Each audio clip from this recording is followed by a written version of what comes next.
At CK, our goal is cultural reimagination, the prerequisite step to any DEI initiative.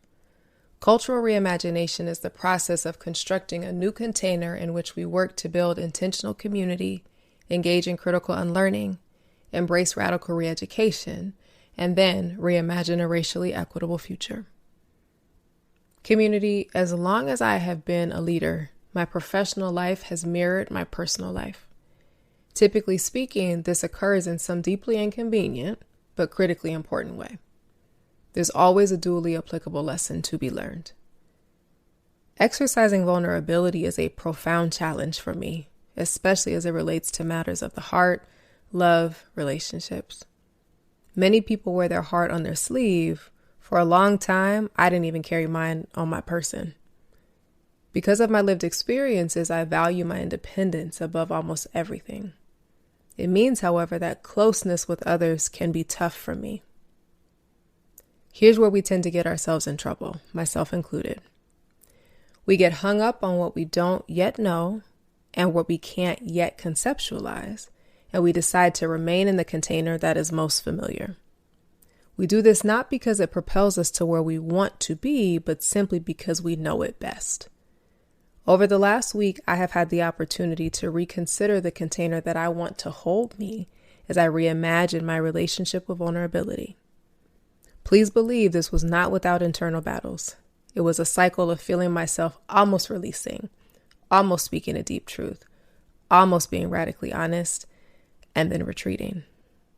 I do this because the uncertainty of what's on the other side of my choice to be vulnerable is uncomfortable for me. It feels high stakes, and I don't know if I can fix it if it goes left. So right now I find myself at a crossroads where I have two choices. One, I can continue to hold myself so tightly in the same container where no one can access me. Or two, I can create a new container in which to unlearn the fear.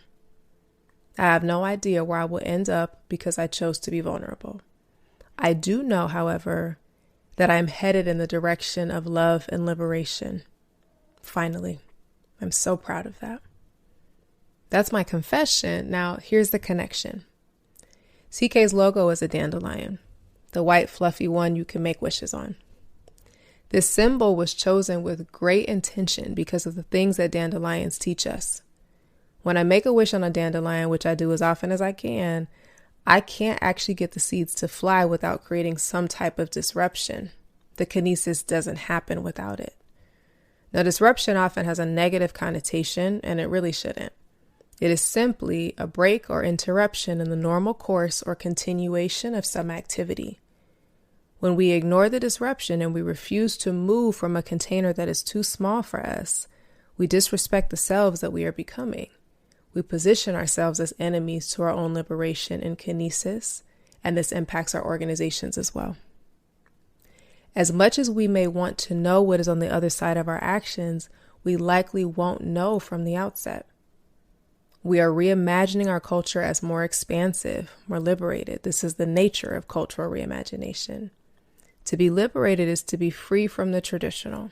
So perhaps there is freedom in the not knowing, that we deny ourselves by seeking certainty at all costs.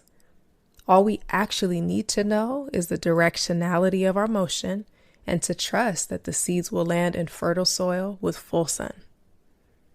A special gratitude to my dear friend Jessica, who guided me out of my own too small container yesterday.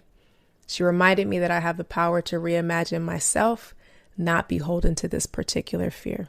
Thank you.